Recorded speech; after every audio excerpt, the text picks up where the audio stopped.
আজি ভিডিঅ'টোলৈ স্বাগতম জনাইছোঁ।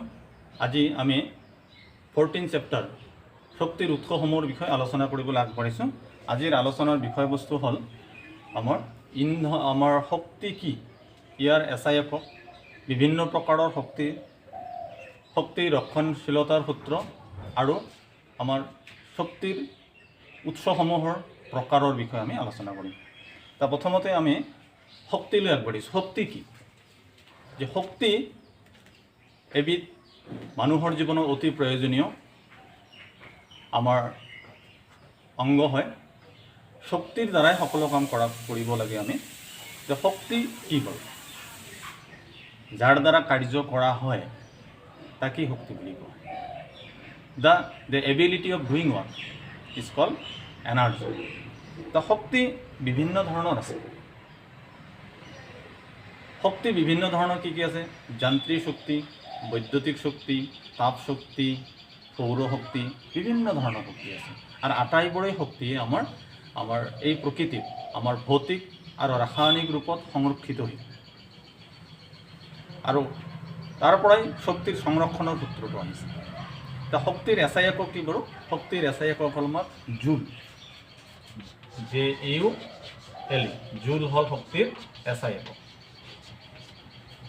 এতিয়া যেহেতু বহু প্ৰকাৰৰ শক্তি আছে, তাৰে ভিতৰত আমাৰ যান্ত্ৰিক শক্তিৰ পৰাই আমাৰ শক্তি সূত্ৰবিলাক আমি পাওঁ। তাত যান্ত্ৰিক শক্তি কি? যন্ত্ৰৰ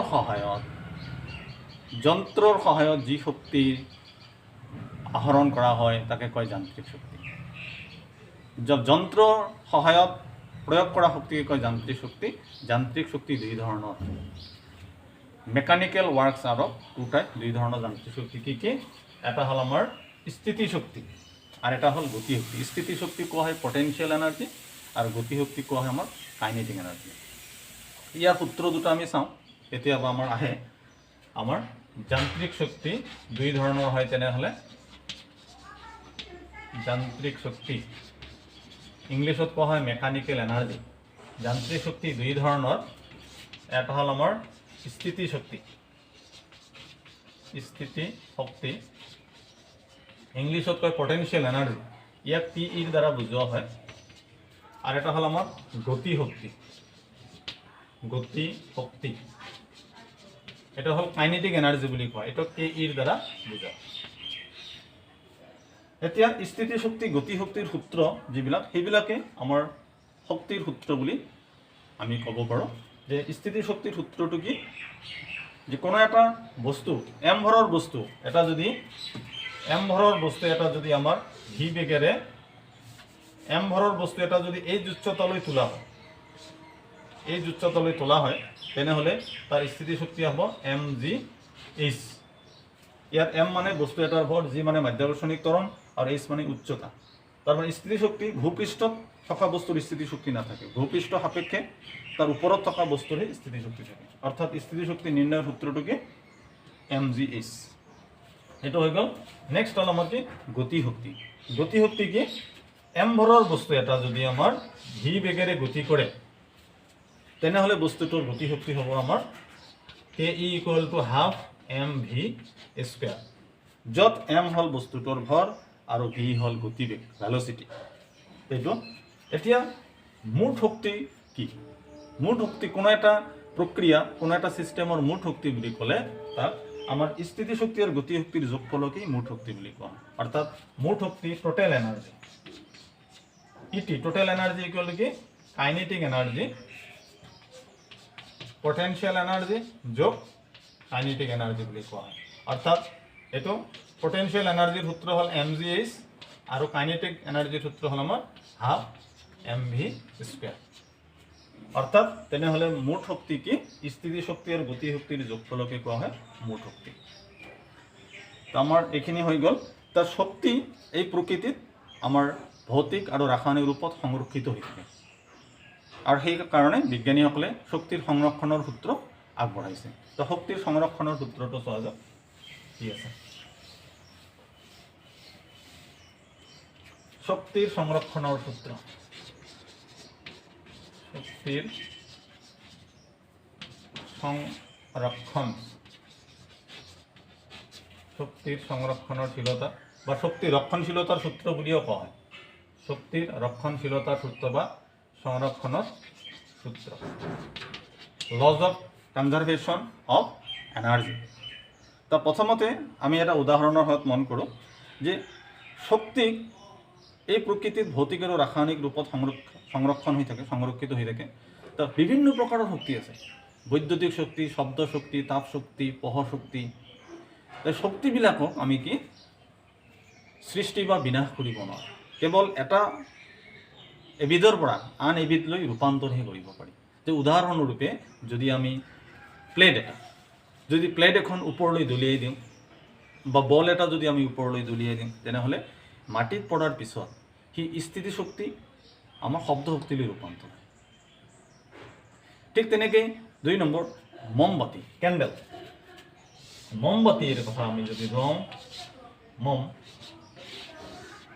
মমৰ কথা মম জ্বলালে তা মম জ্বলতে কি হয় আমাৰ মমত ৰাসায়নিক শক্তি নিহিত হৈ থাকে তে ৰাসায়নিক শক্তিক আমাৰ তাপ আৰু পোহৰ শক্তিলৈ ৰূপান্তৰিত হয় অৰ্থাৎ শক্তিক তেনেহ'লে কেৱল ৰূপান্তৰহে কৰিব পাৰি ইয়াৰ সৃষ্টিয়ে কৰিব নোৱাৰি ইয়াক ধ্বংসও কৰিব নোৱাৰি আৰু ৰূপান্তৰৰ আগত আৰু পিছত মুঠ শক্তি সদায় একে থাকে তাই এইটোকে আমাৰ ৰক্ষণশীলতাৰ সূত্ৰ বুলি কোৱা হয় বা শক্তি ৰক্ষণশীলতাৰ সূত্ৰ মই এবাৰ কৈ দিছোঁ যে শক্তি ৰক্ষণশীলতাৰ সূত্ৰ কি তেনেহ'লে শক্তি ৰক্ষণশীলতাৰ সূত্ৰ মতে বা শক্তিৰ সংৰক্ষণৰ সূত্ৰ মতে শক্তিক সৃষ্টি বা বিনাশ কৰিব নোৱাৰে শক্তি কেৱল এটা ৰূপৰ পৰা আন এটা ৰূপলৈ ৰূপান্তৰহে কৰিব পাৰে আৰু ৰূপান্তৰৰ আগত আৰু পিছত মুঠ শক্তিৰ পৰিমাণ সদায় একে থাকে আৰু ইয়াকে এইটোৱেই হ'ল আমাৰ শক্তিৰ সংৰক্ষণৰ সূত্ৰ বা ৰক্ষণশীলতাৰ সূত্ৰ এটা হৈ গ'ল তো শক্তিৰ সংৰক্ষণৰ সূত্ৰ এতিয়া শক্তিৰ উৎসৰ বৈশিষ্ট্য শক্তিৰ উৎসৰ বৈশিষ্ট্য কি what are the characteristics of source of energy শক্তিৰ উৎসৰ বৈশিষ্ট্যসমূহ কি হ'ব লাগে তেনেহ'লে আমাৰ ইয়াত বহুতো শক্তিৰ উৎসৰ বৈশিষ্ট্য আছে মই দুটামান কৈ দিছোঁ যে শক্তিৰ উৎসৰ বৈশিষ্ট্য কি আমাৰ শক্তিৰ উৎসৰ বৈশিষ্ট্যসমূহ হ'ল যে আমাৰ যিবোৰে অধিক পৰিমাণৰ কাৰ্য কৰিব পাৰে শক্তিয়ে অধিক পৰিমাণৰ কাৰ্য কৰিবলৈ সমৰ্থ এইটো এটা শক্তিৰ বৈশিষ্ট্য 2 নম্বৰ কি আমাৰ যিবোৰ সহজে উপলব্ধ আৰু সঞ্চয় আৰু পৰিবহণ সহজসাধ্য হয় সেইবোৰ আমাৰ শক্তিৰ এটা বৈশিষ্ট্য হয় ঠিক তেনেকৈ যিবোৰ আমাৰ আশা কৰা মতে দীৰ্ঘদিন ধৰি শক্তিৰ প্ৰয়োজনীয় চাহিদা পূৰণ কৰে সেইবোৰে শক্তি অৰ্থাৎ শক্তিয়ে কি কৰে আমাৰ প্ৰয়োজনীয় চাহিদা পূৰণ কৰে দীৰ্ঘদিন ধৰি আমাৰ প্ৰয়োজনীয় চাহিদা পূৰণ কৰে শক্তিয়ে এইবিলাক হ'ল শক্তিৰ বৈশিষ্ট্য বা শক্তিৰ উৎসৰ বৈশিষ্ট্য এতিয়া আমি চাম শক্তিৰ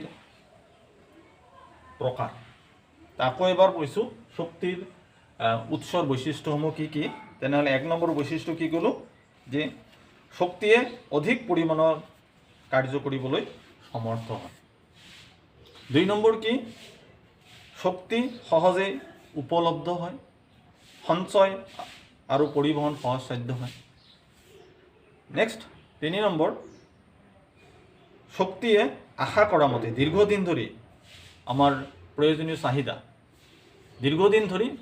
চাহিদা পূৰণ কৰে আমাৰ শক্তি এটা হ'ল শক্তিৰ বৈশিষ্ট্য এতিয়া শক্তি বিভিন্ন প্ৰকাৰৰ আছে এই তাহাঁতৰ ধৰ্মৰ ওপৰত ভিত্তি কৰি শক্তিবোৰক আমাৰ বিজ্ঞানীসকলে দুটা ভাগত ভাগ কৰিছে কি কিছুমান শক্তি আছে কিছুমান শক্তিৰ উৎস আছে কেতিয়াও শেষ হৈ নাযায় পুনৰুদ্ধাৰ কৰিব পাৰি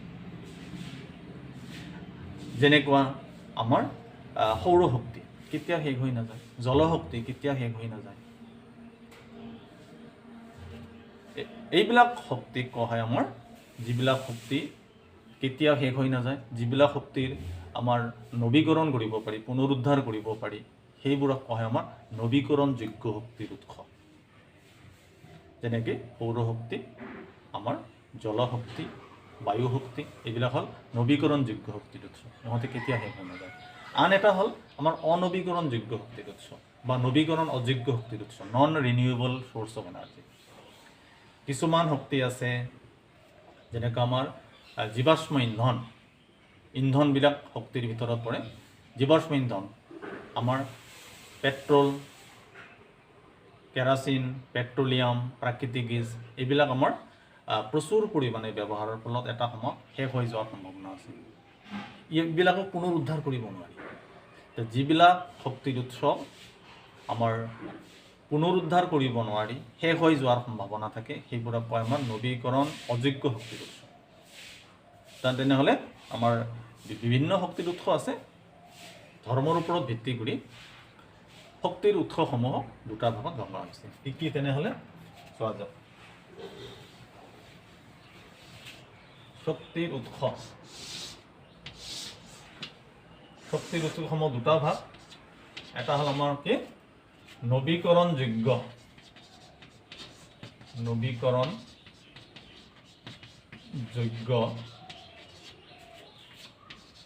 শক্তিৰ উৎস, ইংলিছত কোৱা হয় ৰিনিউৱেবল চ'ৰ্চ অফ এনাৰ্জি। কোনবিলাক নৱীকৰণযোগ্য শক্তিৰ উৎস? আমাৰ যিবিলাক শক্তিৰ উৎস আমাৰ কেতিয়াও শেষ নহয়, যিবিলাক শক্তিৰ উৎস পুনৰ উদ্ধাৰ কৰিব পাৰি, সেইবিলাক কোৱা হয় আমাৰ নৱীকৰণযোগ্য শক্তিৰ উৎস। যেনে হ'ল আমাৰ সৌৰশক্তি,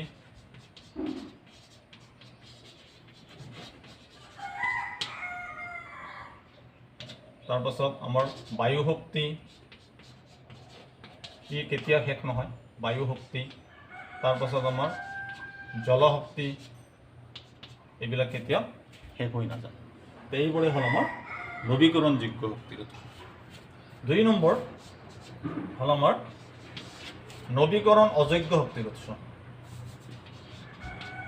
নৱীকৰণ অযোগ্য শক্তিৰ উৎস।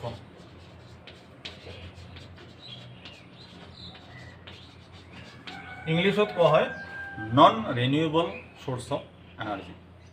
তো কোনবিলাক বা কি non renewable source of energy কি বা নৱীকৰণ অযোগ্য শক্তিৰ উৎস কি? যিবিলাক শক্তিৰ উৎস আমাৰ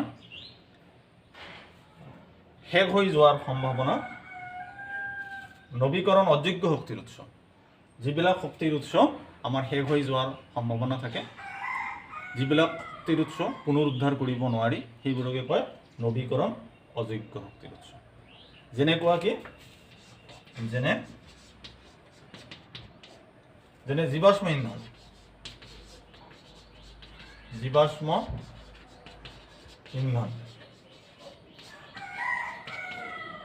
জীৱাশ্ম ইন্ধনসমূহ আমাৰ নৱীকৰণ অযোগ্য শক্তিৰ উৎস। যেনেকৈ আমাৰ পেট্ৰলিয়াম,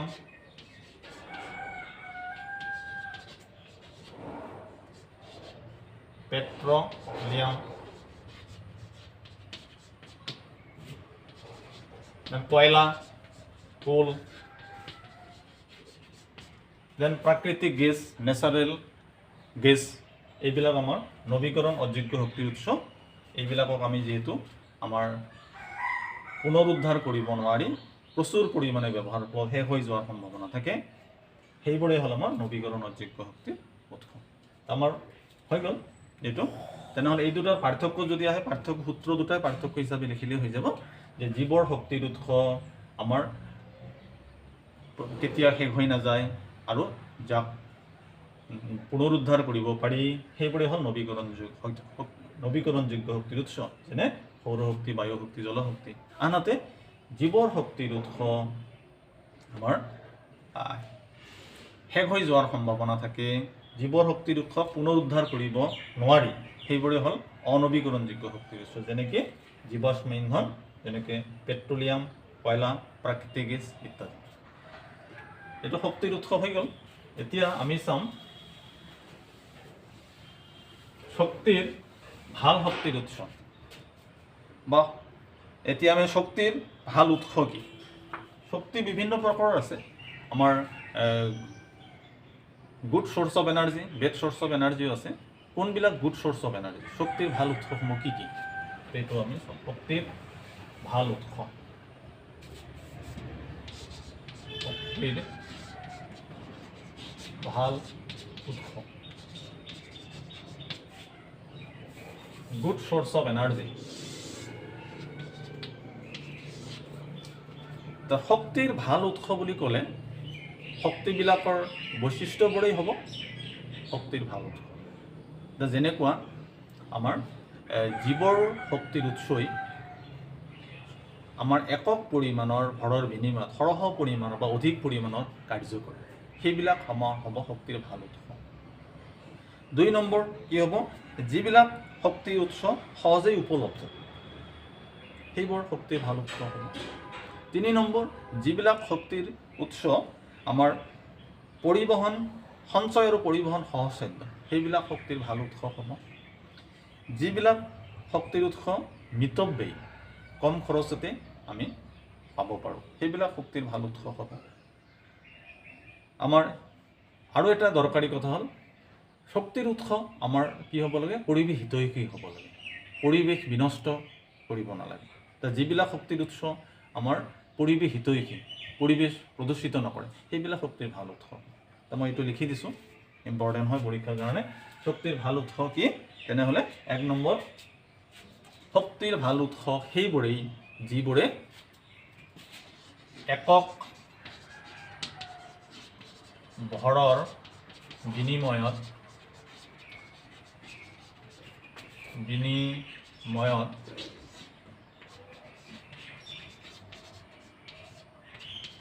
অধিক পৰিমাণৰ কাৰ্য কৰে, অধিক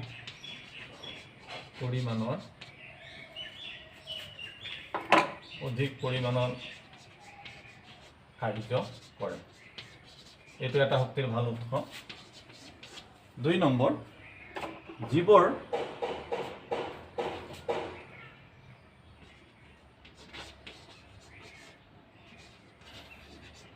বা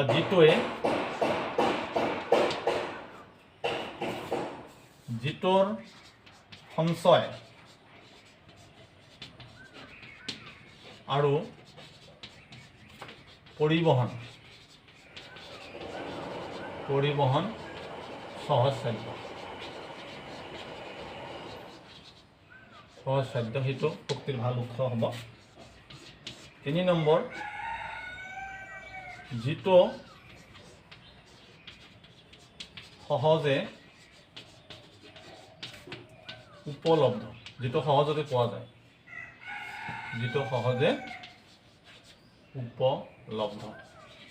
যাক সহজে পাব পাৰি, সেইটো এটা শক্তিৰ ভাল উৎস হ'ব।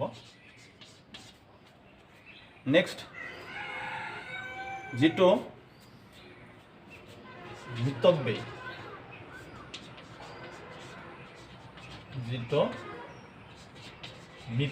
যিটো কম খৰচতে আহৰণ কৰিব পাৰি, সেইটো শক্তিৰ ভাল উৎস হ'ব। যিটো মিতব্যয়ী, সেইটো শক্তিৰ ভাল উৎস হ'ব। লাষ্ট 5 নম্বৰ হ'ল কি, যিটো পৰিৱেশ হিতৈষী,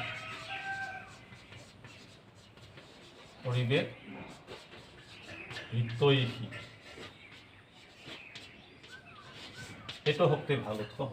তেনেহ'লে শক্তিৰ ভাল উৎসসমূহ কি কি, শক্তিৰ ভাল উৎসসমূহ সেইবোৰেই যিবোৰে একক ভৰৰ বিনিময়ত অধিক পৰিমাণৰ কাৰ্য কৰে। 2 নম্বৰ, যিটোৰ সঞ্চয় আৰু পৰিবহণ সহজসাধ্য। 3 নম্বৰ, যিটোৰ সহজে উপলব্ধ। 4 নম্বৰ, যিটো মিতব্যয়ী। আৰু 5 নম্বৰ, যিটো পৰিৱেশ হিতৈষী বা পৰিৱেশ বিনষ্ট নকৰে। এইবোৰেই হ'ল শক্তিৰ ভাল উৎস। শক্তিৰ ভাল উৎসসমূহ হৈ গ'ল। এতিয়া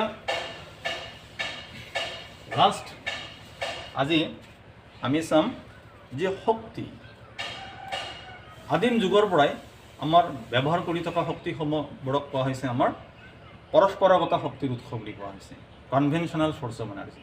the conventional force of energy, পৰস্পৰাগত শক্তিৰ উৎসসমূহ সাধাৰণতে আমাৰ ইন্ধন হিচাপে ব্যৱহাৰ কৰা হয়।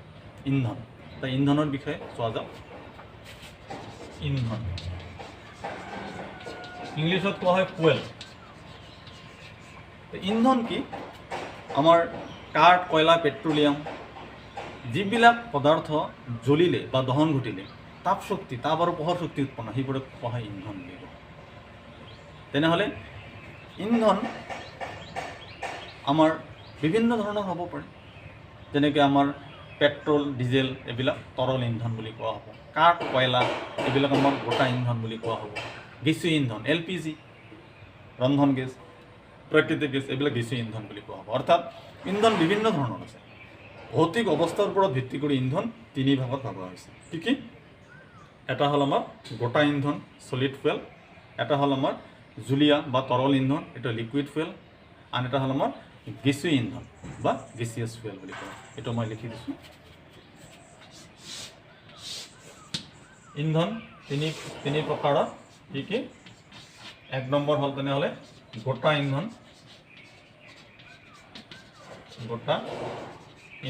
গোটা ইন্ধনৰ উদাহৰণ কি কি? যেনে কাঠ, কয়লা, এইটো গোটা ইন্ধন হ'ব। 2 নম্বৰ তৰল ইন্ধন।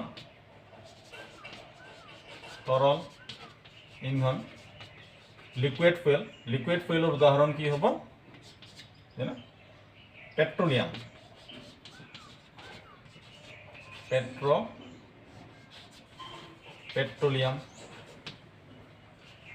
ডিজেল, পেট্ৰল ইত্যাদি। নেক্সট 3 নম্বৰ আমাৰ গেছীয় ইন্ধন। গেছীয় ইন্ধন কি? গেছীয় ইন্ধনৰ উদাহৰণ কি? গেছীয় ইন্ধনৰ উদাহৰণ বুলি ক'লে আমাৰ LPG লিকুইফাইড পেট্ৰলিয়াম গেছ হয়, আমাৰ প্ৰাকৃতিক গেছ হয়,